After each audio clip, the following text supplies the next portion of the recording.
नमस्कार, आप देख रहे हैं आज तक। आपके साथ मैं हूं सईद अंसारी। रात के 10 बज रहे हैं आज तक पर आप देख रहे हैं 10 तक। राजधानी दिल्ली की हवा में घुले जहर के मामले पर आज सुप्रीम कोर्ट काफी सख्त हो गया। अदालत ने केंद्र और दिल्ली सरकार की दलीलें सुनी और बेहद कड़ी टिप्पणियां की और कहा कि इतना गंभीर मामला होने पर भी दिल्ली और आसपास के राज्यों में सामूहिक प्रयास नहीं दिख रहा है। अदालत के आदेश के बाद केंद्र सरकार ने कल इस मामले में आपात बैठक बुलाने का आदेश दिया है।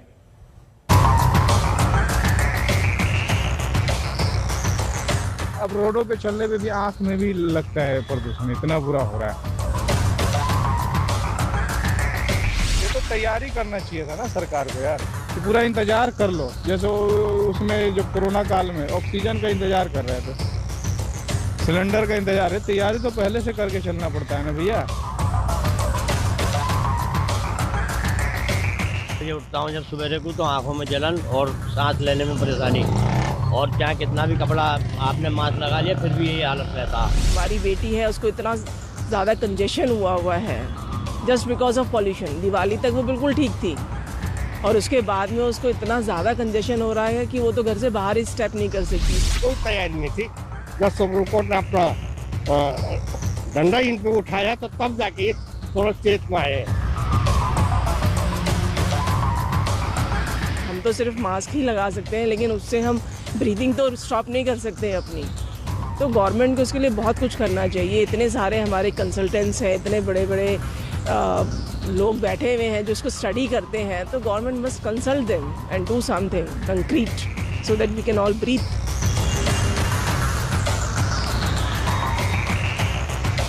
प्रदूषण से दिल्ली में हेल्थ इमरजेंसी जैसे हालात हैं। जहरीली हवा से लोगों का दम घुट रहा है, सांस लेना दूभर होता जा रहा है।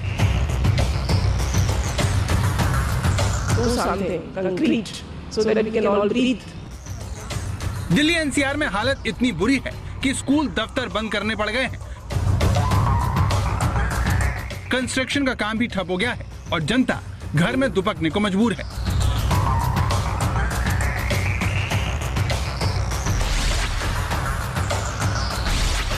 लोगों की इसी दुर्दशा ने सुप्रीम कोर्ट को भी बेहद नाराज कर दिया है और उसने दिल्ली में जहरीली हवा के इस बढ़ते खतरे पर सरकारों के खिलाफ बेहद कड़ा रुख अपना लिया।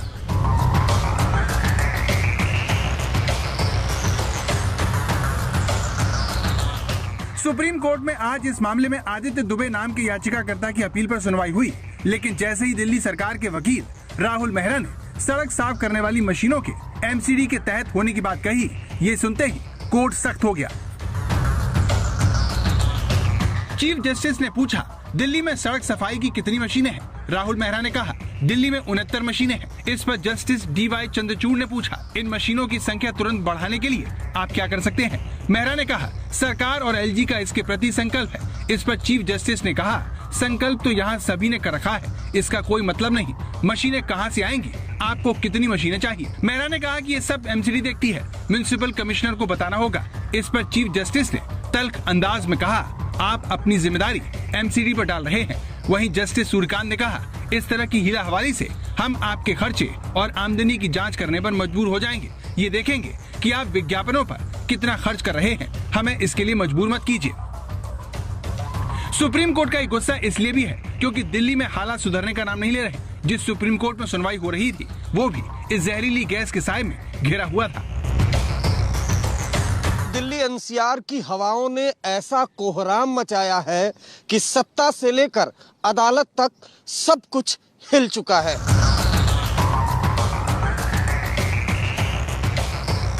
इस वक्त मैं उस जगह पर मौजूद हूं जहां से सत्ता चलती है देश की। जरा आप देखिए, सामने की तरफ जो राष्ट्रपति भवन है उसके आसपास स्मॉग की ऐसी चादर है कि जो राष्ट्रपति भवन है वो भी काफी धुंधला दिखाई दे रहा है। अब हम आपको एक दूसरी तस्वीर दिखाने की कोशिश करते हैं।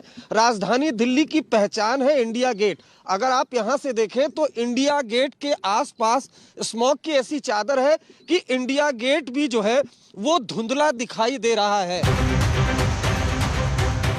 ये उस इलाके का हाल है जो बाकी दिल्ली एनसीआर से ज्यादा हरा भरा और साफ सुथरा रहता है। इसलिए जब सुप्रीम कोर्ट को सरकारें गंभीर नहीं लगी तो वो नाराज हो गया।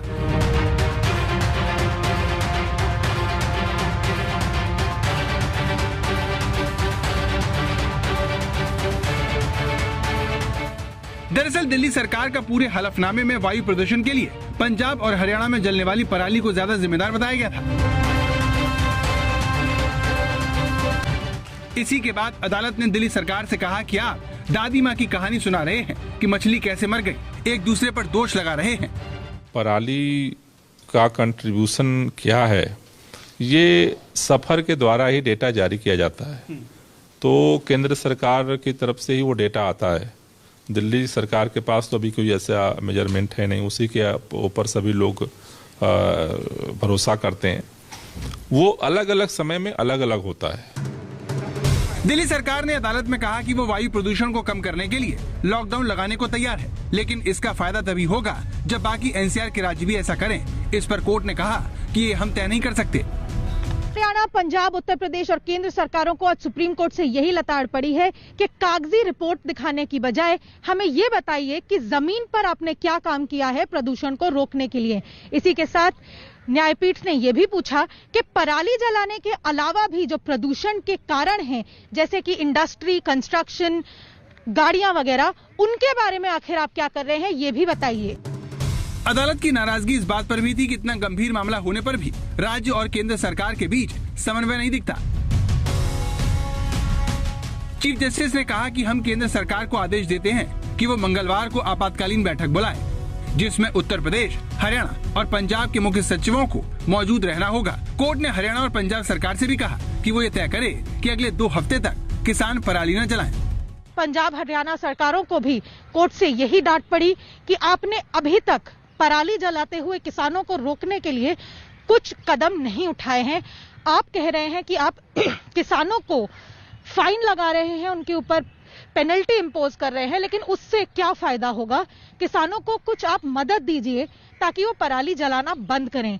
ये सारे सवाल जो कोर्ट ने करे हैं, उसका जवाब अब कोर्ट ने निर्देश दिया है कि एयर पोल्यूशन मॉनिटरिंग कमेटी की मीटिंग आज या ट्यूसडे को हो और उसकी फिर पूरी रिपोर्ट वेडनेसडे सुबह कोर्ट को दी जाए कि आखिर क्या केंद्रीय कोऑर्डिनेटेड कदम उठाए जा रहे हैं सभी एनसीआर स्टेट्स के द्वारा, ताकि ये जो पोल्यूशन का हाल है उसको थोड़ा ठीक किया जा सके। पंजाब, हरियाणा में जलने वाली पराली को दिल्ली एनसीआर में प्रदूषण का सबसे बड़ा जिम्मेदार बताया गया था। दावा किया गया था कि दिल्ली एनसीआर की हवा को जहरीला बनाने में पराली का 40% योगदान है, लेकिन जब सुप्रीम कोर्ट में सुनवाई हुई तो सॉलिसिटर जनरल ने इसे महज 10% बताया। आप और भाजपा को श्वेत पेपर जारी करना चाहिए कि उन्होंने सिवाय आज इश्तिहारबाजी के, आरोपबाजी के, ये जो काला प्रदूषण है उसको दूर करने के लिए क्या किया गया। दिल्ली वासियों के आज जो फेफड़े हैं वो भाजपा और आपकी फेंकू राजनीति की एक बहुत भारी कीमत चुका रहे हैं। अब अरविंद केजरीवाल को दिल्ली की जनता माफ करने वाली नहीं है और न तो उनको माफ किया जाना चाहिए, लेकिन माननीय सुप्रीम कोर्ट के इस टिप्पणी का भी कितना असर होगा यह हमें देखना पड़ेगा। देश की राजधानी दिल्ली लगातार दुनिया के सबसे प्रदूषित शहरों में शुमार रही है। दिल्ली एनसीआर में रहने वाले 3 करोड़ से ज्यादा लोग बरसों से यूं ही जहरीली हवा में जीने को मजबूर हैं। पंकज जैन, अरविंद ओझा, संजय शर्मा के साथ अनीशा माथुर, दिल्ली आज तक। और आइए अब हम आपको बताते हैं कि प्रदूषण का खतरा कितना बड़ा है और कितना बढ़ता जा रहा है, जिसने आज सुप्रीम कोर्ट को भी इतना नाराज कर दिया कि सुप्रीम कोर्ट ने कहा कि इन आंकड़ों पर प्लीज गौर कीजिए। जहरीली हवा यानी कि प्रदूषण के खतरे को आप यहां पर इस तरह से समझिए। देखिए, दुनिया भर में हर साल वायु प्रदूषण से 42 लाख मौतें होती हैं। ये कम आंकड़ा नहीं है 42 लाख का। 99% आबादी दुनिया की ऐसी है जो प्रदूषण की, पोल्यूशन की चपेट में है और सबसे ज्यादा खतरा निम्न मध्यम वर्ग आय वाले देशों पर है, यानी कि गरीब देशों पर है। इसके अलावा देखिए, दुनिया में सबसे ज्यादा पॉल्यूटेड प्रदूषित शहर कौन सा है? हमारा दिल्ली एनसीआर है। 3 करोड़ लोगों पर, 3 करोड़ दिल्ली की आबादी पर असर है। 54,000 के लगभग मौत एक साल में, और यहां पर आर्थिक नुकसान देखिए 60,204 करोड़ रुपए का। मैक्सिको सिटी 2 करोड़ 2 लाख लोग, 15,000 मौतें, 59,460 करोड़ रुपए का नुकसान। दूसरे नंबर पर मैक्सिको सिटी यहां पर आती है, लेकिन नंबर 1 है हमारा Delhi NCR. Sao Paulo 2 crore 2 lakh 15,000 मौत, 52,032 करोड़ रुपए का नुकसान। एक और शहर के बारे में बता देते हैं, शंघाई बनाने की बात होती है, 2 करोड़ 6 लाख और 60 लाख और 39,000 अनुमानित मौतें। तो ये है, देखिए कितना बड़ा खतरा यहाँ पर। एक और हम यहाँ पर आंकड़ा आपको बताएं, दिल्ली में, क्योंकि दिल्ली सबसे ज्यादा दुनिया में प्रदूषित शहर है। 2020 में यहां पोल्यूशन से 54,000 मौतें हुई, जो अभी हमने आपको बताया। लेकिन कोरोना के 20 महीने में 25,094 मौतें हुई, यानी कि कोरोना से कहीं ज्यादा मौतें अगर हुई हैं तो वो पोल्यूशन से, प्रदूषण से हुई हैं। और 2020 में पूरे एक साल में प्रदूषण से भारत में 1,20,000 लोगों की मौत हुई। आप अंदाजा लगाइए कितना खतरनाक है। और दिल्ली में तो आज और हम जहर सांस के साथ अंदर ले रहे हैं। कोरोना अपने साथ डर और लॉकडाउन को भी लेकर आया था। आप जानते हैं हमारे देश ने और पूरी दुनिया ने पहली बार लॉकडाउन शब्द से सामना किया था। एक ऐसी जिंदगी जी थी जिसने करोड़ों लोगों को बेरोजगार कर दिया, छोटे व्यापारियों, कारोबारियों को तबाह कर दिया। लॉकडाउन इसलिए लगाया गया क्योंकि हमारे देश की स्वास्थ्य सेवाएं कोरोना से युद्ध लड़ने के लिए तैयार नहीं थी। लेकिन क्या पोल्यूशन, प्रदूषण का इलाज भी लॉकडाउन है? इसका उन मजदूरों पर क्या असर होगा जो हर रोज कमाते हैं और खाते हैं? ऐसे ही लोगों के समर्थन में जोरदार दस्तक देती हमारी ये रिपोर्ट देखिए। दिल्ली के वायु प्रदूषण पर यह सोशल मीडिया पर तेजी से वायरल होता एक कार्टून है, जिसमें दिल्ली के प्रदूषण में काला हुआ तोता अपने साथियों से कहता है कि वो उसे कौवा समझने की भूल न करें। उसकी ये हालत दिल्ली से उड़कर आने की वजह से हुई है। दिल्ली के प्रदूषण पर लोग इस तरह के कार्टून और मीम पर चुटकियां ले रहे हैं, ऐसे मैसेज आगे बढ़ा रहे हैं। लेकिन दिल्ली में एक तबका ऐसा भी है जिसे दिल्ली का प्रदूषण खून के आंसू रुला रहा है। पिछली बार लॉकडाउन था कोरोना की वजह से, इस बार प्रदूषण की चक्कर लगा रहे हैं। तो मजदूरों से ये क्या प्रदूषण हो रही है? मजदूर के बारे में क्यों नहीं सोच रहे हैं? क्या खाएंगे हम लोग, भूखे मर जाएंगे। बहुत सारी समस्याएं, हम लोग गरीब आदमी हैं, नहीं कमाएंगे तो खा नहीं पाएंगे। काम चला तो घर का खर्चा चला, अब फिर से लॉकडाउन लगाने की सरकार सोच रही है प्रदूषण की वजह से। तो हम लोग मजदूरी करते हैं, फिलहाल अभी भी खाली बैठे हैं, अभी काम नहीं चल पा रहा है। तो आगे सरकार से हिदायत तक हम मजदूरों के बारे में सोचे।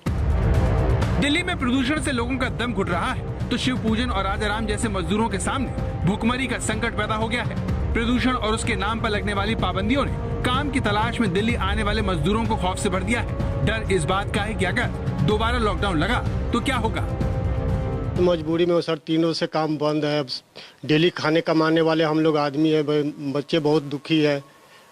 डेली मतलब कमाते हैं, पैसे ले जाते हैं तो बच्चे खाते हैं।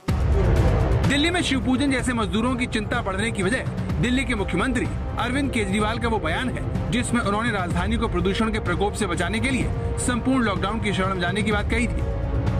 हम पूरा वर्कआउट कर रहे हैं कि उसके क्या मायने होंगे, उस लॉकडाउन के क्या मायने होंगे। अभी लगा नहीं रहे हैं, हम एक उसका प्रस्ताव बना रहे हैं और इस प्रस्ताव को हम सुप्रीम कोर्ट के सामने रखेंगे कि अगर ऐसा होता है, और केंद्र सारी एजेंसी से डिस्कस करके, बिकॉज ये बहुत ही एक्सट्रीम स्टेप होगा।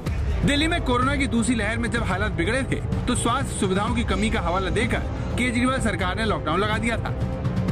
लॉकडाउन नहीं लगाया तो कहीं ऐसा ना हो कि बड़ी त्रासदी हो जाए। हम किसी भी हालत में दिल्ली को उस परिस्थिति में नहीं ले जाना चाहते जहां कॉरिडोर के अंदर पेशेंट्स पड़े हैं, सड़कों पे लोग दम तोड़ रहे हैं। आज सभी परिस्थितियों का जायजा लेने के बाद आपकी सरकार को यह लगता है कि दिल्ली में कुछ दिन के लिए लॉकडाउन लगाना जरूरी है। इस तरह दिल्ली में दोबारा लॉकडाउन लगा और लाखों मजदूर घर लौटने को मजबूर हुए थे। इस बार हालात सुधरे तो इन लोगों ने पिछली बार के नुकसान की भरपाई के लिए छत पर काम करने का फैसला किया, लेकिन प्रदूषण और सरकार की नीतियों ने सारा खेल बिगाड़ दिया। बड़ी मुश्किल से तो इस साल कंस्ट्रक्शन खुली है, हम लोग काम कर रहे हैं, अब वो भी बंद करवा रहे हैं तो हम क्या करेंगे सर? हमारे बीवी बच्चे क्या खाएंगे? छठ पर भी नहीं गया घर, सोचे कुछ पैसे जुड़ जाएंगे तो छुट्टी हो जाएगी, पैसे नहीं जोड़ पाएंगे। इस चक्कर में छठ पर भी नहीं गए हम लोग अपने बच्चे के पास।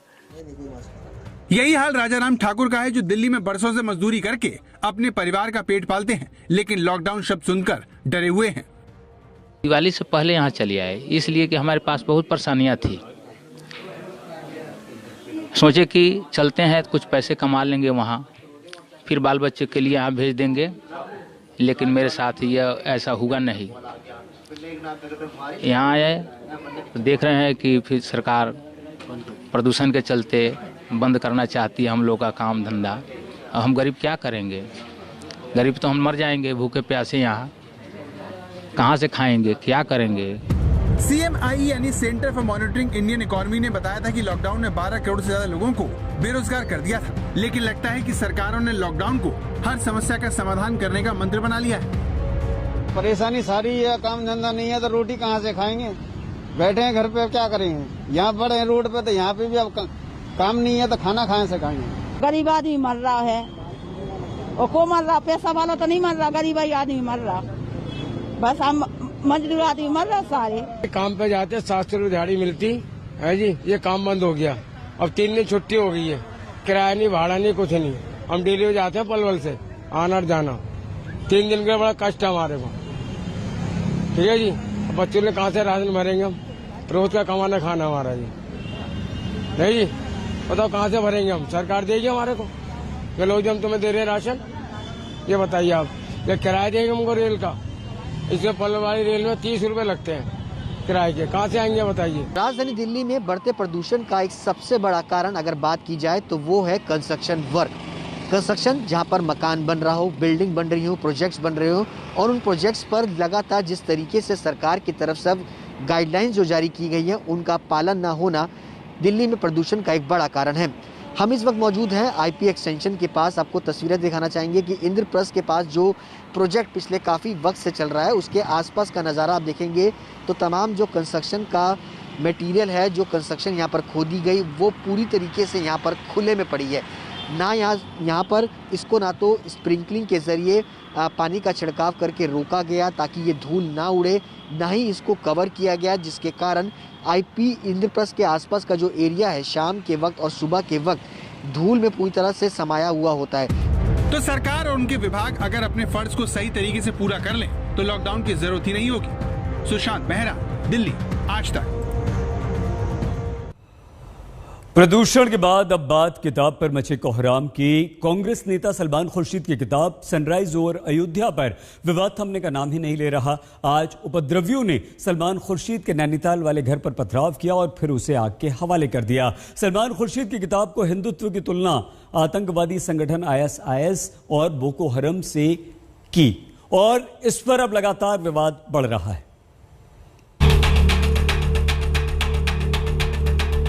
सलमान खुर्शीद का यह घर उन्हीं की किताब से पनपे गुस्से की भेंट चढ़ गया।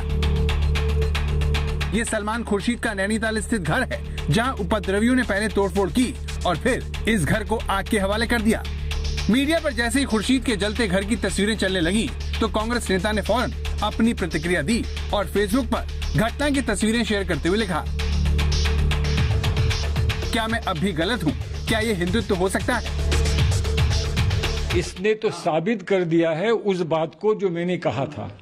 मैंने कहा था, फिर कह रहा हूं, हिंदू धर्म ये नहीं है। और जो लोग धर्म का विरोध करते हैं, धर्म का दुरुपयोग करते हैं और वो कहते हैं नहीं आप गलत कह रहे हो, हम ऐसा नहीं करते हैं, उन्होंने आज दिखा दिया कि ऐसा ही करते हैं। आज दिखा दिया तो मेरी बात तो साबित हो गई।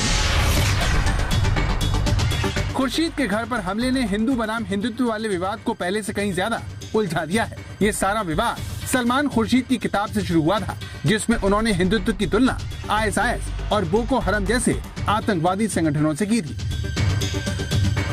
इस किताब के एक चैप्टर सैफरन स्काई यानी भगवा आसमान में सलमान खुर्शीद लिखते हैं, हिंदुत्व साधु संतों के सनातन और प्राचीन हिंदू धर्म को किनारे लगा रहा है जो हर तरीके से ISIS और बोको हरम जैसे जिहादी इस्लामी संगठन जैसा है। सलमान खुर्शीद की किताब के इसी अंश पर खूब हंगामा हुआ। खुर्शीद ने सफाई भी दी लेकिन तब तक काफी देर हो चुकी थी। धर्म की तो मैं तारीफ कर रहा हूँ। मैं कह रहा हूँ कि वो धर्म को अटैक कर रहे हैं। मैं कह रहा हूँ कि मैं धर्म का सम्मान कर रहा हूँ, वो धर्म को अटैक कर रहे हैं। तो अगर किसी को आपत्ति होनी चाहिए तो उनसे होनी चाहिए, जैसे मुझे उनसे आपत्ति है क्योंकि वो हिंदू धर्म को अटैक करते हैं। हिंदू धर्म को अटैक करने वाले हमारे देश में स्वीकार नहीं किए जाएंगे, ये मैं कह रहा हूँ। ये सोनिया गांधी जी और राहुल गांधी के इशारे पे ही बार बार होता है कि इससे पहले हिंदू आतंकवाद का आविष्कार कर दिया कांग्रेस हेडक्वार्टर में क्योंकि तुष्टीकरण की राजनीति करनी थी। खुर्शीद से शुरू हुए इस विवाद में राहुल गांधी ने भी ये कहते हुए एंट्री ली कि हिंदू और हिंदुत्व एक नहीं है। हम कहते हैं कि हिंदू धर्म में और हिंदुत्व में फर्क है, क्योंकि अगर फर्क नहीं होता तो नाम एक ही होता। हिंदुत्व को हिंदू की जरूरत नहीं होती या हिंदुत्व की जरूरत नहीं होती। सिंपल सी लॉजिक है, अगर आप हिंदू हो तो हिंदुत्व की क्या जरूरत। सलमान खुर्शीद की किताब से शुरू हुआ विवाद अब बीजेपी बना कांग्रेस की लड़ाई बन चुका है। हिंदूवादी संगठन इस किताब को हिंदुओं की भावना को ठेस पहुंचाने का आरोप लगाते हुए बैन लगाने की मांग कर रहे हैं। आज तक ब्यूरो। पूर्वांचल एक्सप्रेसवे का उद्घाटन खुद प्रधानमंत्री मोदी 16 नवंबर यानी कि कल करेंगे और हम उसी एयर स्ट्रिप पर मौजूद हैं जहां पर कई लड़ाकू विमान उतरेंगे प्रधानमंत्री के सामने। उनका प्रदर्शन होगा। जगुआर, मिराज 2000 और साथ साथ सुखोई 30, ये 3 विमान ऐसे हैं जिन्हें कि यहां पर कल उतारा जाएगा। पूर्वांचल एक्सप्रेसवे को पूरब की तरक्की के नए गेटवे के रूप में देखा जा रहा है, तो दूसरी तरफ देश की वायुसेना को नई शक्ति देने वाला भी। ऐसा क्यों, हम आपको बताते हैं। दरअसल 16 नवंबर को दोपहर करीब 2 बजे प्रधानमंत्री सुल्तानपुर पहुंचेंगे। प्रधानमंत्री सुपर हरकुलस पर सवार होकर पहुंचेंगे। सुपर हरकुलस पूर्वांचल एक्सप्रेसवे पर लैंड करेगा। 105 मिनट तक पूर्वांचल एक्सप्रेसवे के उद्घाटन कार्यक्रम में रहेंगे। प्रधानमंत्री नरेंद्र मोदी का पूर्वांचल एक्सप्रेसवे से एक संबोधन होगा। 45 मिनट के एयर शो का आयोजन किया गया है। इमरजेंसी एयर स्ट्रिप पर फिर फाइटर जेट अपना पराक्रम दिखाएंगे। फाइटर एयरक्राफ्ट सुखोई, जगुआर और मिराज फ्लाई पास्ट करेंगे। एयर शो के दौरान लड़ाकू विमान एक्सप्रेसवे को टच करते हुए फिर उड़ान भरेंगे। दरअसल पूर्वांचल एक्सप्रेसवे पर इंडियन एयरफोर्स के फाइटर जेट विमान अपने पराक्रम और शौर्य का प्रदर्शन करेंगे, जिसमें मिराज विमान भी शामिल है, जो 2500 किलोमीटर प्रति घंटे की रफ्तार से उड़ान भरता है। इसके अलावा सुखोई, जगुआर का दम दिखेगा। पूर्वांचल हाईवे पर सुल्तानपुर जिले के पास एयर स्ट्रिप बना है। इसी जगह पर युद्धक विमान अपना करतब दिखाएंगे। 3.2 किलोमीटर इस एयर स्ट्रिप की लंबाई है और इस पर एयर शो होंगे।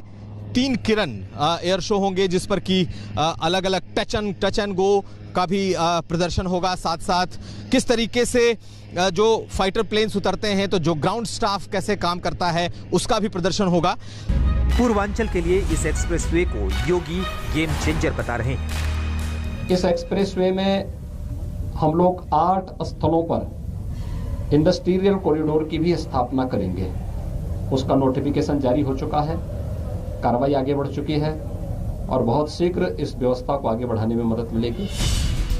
यहाँ आपको यह समझना है कि एक्सप्रेसवे से योगी सरकार ने पूरे पूर्वांचल को जोड़ दिया है। दरअसल पूर्वांचल एक्सप्रेसवे की लंबाई करीब 340 किलोमीटर है। ये लखनऊ के चांदसराय से शुरू होकर गाजीपुर के हैदरिया पर जाकर खत्म होगा। ये यूपी के 9 जिलों से सीधा जुड़ा होगा, जिसमें लखनऊ, बाराबंकी, अमेठी, सुल्तानपुर, अयोध्या, अंबेडकर नगर, आजमगढ़, मऊ और गाजीपुर शामिल है। इसके अलावा लिंक एक्सप्रेसवे के जरिए कुछ और जिलों से इस एक्सप्रेसवे को जोड़ा जाएगा, जिसमें आजमगढ़ से गोरखपुर तक 110 किलोमीटर तक लिंक एक्सप्रेसवे होगा। वहीं गाजीपुर से बलिया का 30 किलोमीटर लंबा लिंक एक्सप्रेसवे होगा। 340 किलोमीटर लंबा ये पूरा का पूरा पूर्वांचल एक्सप्रेसवे है, जिसकी शुरुआत हो रही है लखनऊ के चांदसराय से और इसका समापन होगा गाजीपुर के हैदरिया गांव में। वैसे इसका विस्तार आगे का है, बलिया तक इसको ले जाने की योजना है, लेकिन फिलहाल इसके जरिए यकीनन भारतीय जनता पार्टी पूरे के पूरे पूर्वांचल और अवध में एक बहुत बड़ा संदेश देने की कोशिश कर रही है। महज 36 महीने में ये एक्सप्रेसवे बनकर तैयार हुआ है। मोदी ने 2018 में इसका शिलान्यास किया था और अब उद्घाटन करने आ रहे हैं। यहाँ पर जो अभी फिलहाल जो टेंट बना है वो लगभग 1 लाख के लगभग का जा रहा है, परंतु ये एयर शो हो रहा है तो इसके कारण जब हमने पता कराया तो क्षेत्र में कौतूहल बहुत है, तो इसीलिए हमने थोड़ी सी और जगह ली कि मान लीजिए एक्स्ट्रा लोग आ जाते तो उनको कम से कम वहाँ पे आने की जगह मिल जाए ताकि सब चीज प्लान तरीके से हो जाए। आज की ये तस्वीरें सिर्फ ट्रेलर है। पूरी पिक्चर तब दिखेंगी जब पूर्वांचल को एक साथ 2 सौगात मिलेगी। पहली एक्सप्रेसवे की रफ्तार और दूसरी रनवे पर भारत की शौर्य गाथा। आलोक श्रीवास्तव और कुमार अभिषेक के साथ चित्रा त्रिपाठी, सुल्तानपुर आज तक। उत्तर प्रदेश के मुख्यमंत्री योगी आदित्यनाथ ने प्रधानमंत्री नरेंद्र मोदी के इस एक्सप्रेस वे को लेकर विजन और मिशन के बारे में डिटेल में बताया। क्या है इस एक्सप्रेस वे की खूबियां, क्यों इस तरीके की भव्य तैयारियां इसके उद्घाटन के लिए की गई हैं, जानिए इस रिपोर्ट के जरिए।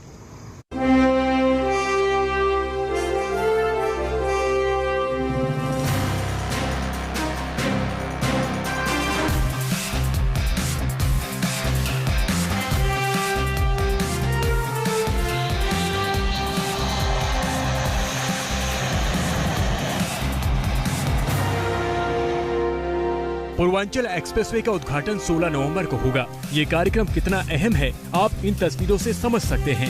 खुद योगी आदित्यनाथ तैयारियों का मुआयना कर रहे हैं। एक्सप्रेसवे पर मौजूद कुमार अभिषेक की ग्राउंड रिपोर्ट देखिए।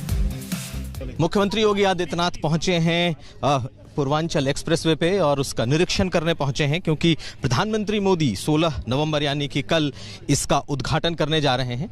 और आज बकायदा उस एयर स्ट्रिप पर पहुंचे जहां पर कल एयर शो होना है और तमाम जो उन्होंने जायजा लिया है उसका। और मुख्यमंत्री इस वक्त मौजूद हैं इस वक्त एयर स्ट्रिप पर।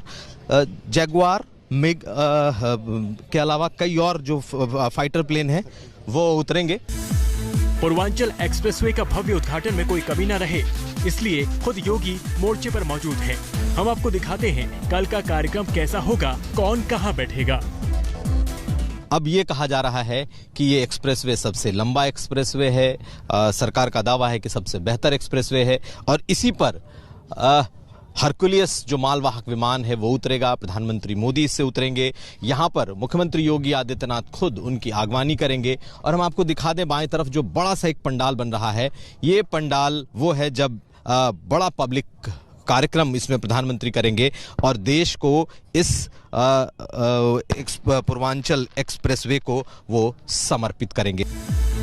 कार्यक्रम का जिम्मा प्रदेश के स्वास्थ्य मंत्री जय प्रताप सिंह संभाल रहे हैं। आज तक संवाददाता ने उनके पूरे प्रोग्राम की रूपरेखा समझी। ये बताइए सर कि बहुत बड़ी तैयारी, बहुत लंबा चौड़ा टेंट, कितने लोग आने वाले हैं और क्या तैयारी? लगभग 1.5 लाख की तैयारी है, 1.5 लाख से 2 लाख तक।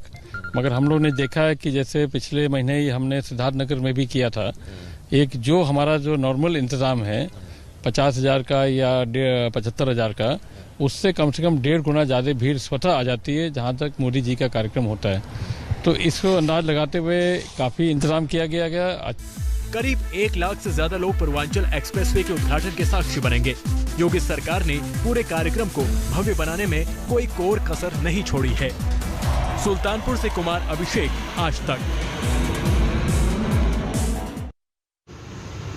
प्रदेश की कुल सीटों में से 164 सीटें पूर्वांचल से हैं, यानी कि कुल सीटों का 33% हिस्सा पूर्वांचल से आता है। यानी कि एक बहुत महत्वपूर्ण इलाका है। और एक समय ऐसा था जब ये बीएसपी और समाजवादी पार्टी का गढ़ माना जाता था, लेकिन धीरे धीरे करके बीजेपी ने अपने संगठन को बूथ बूथ जाकर मजबूत किया और 2014 के बाद से हर चुनाव में पूर्वांचल ने मोदी जी को ही चुना है। तो क्या ये एक्सप्रेस वे इस जीत को, इस पुराने ट्रैक रिकॉर्ड को नई रफ्तार देगा? ये देखना बेहद दिलचस्प होगा।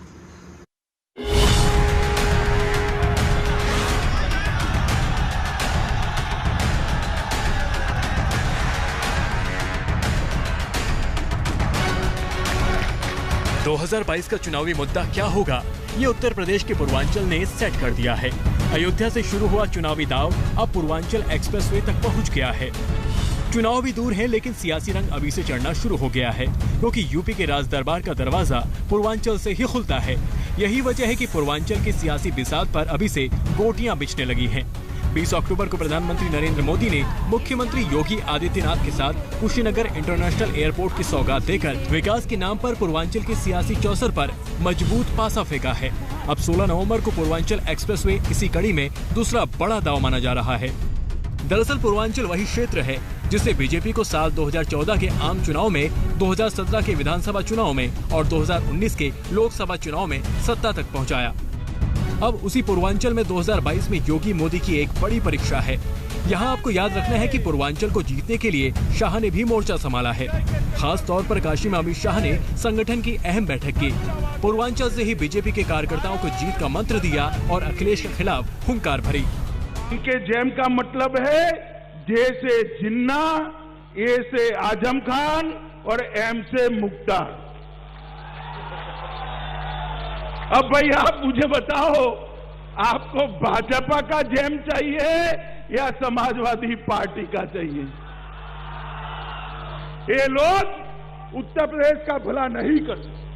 जात पात में बांटना, दंगे कराना, तुष्टीकरण करना और वोट बैंक की राजनीति को आगे बढ़ाना।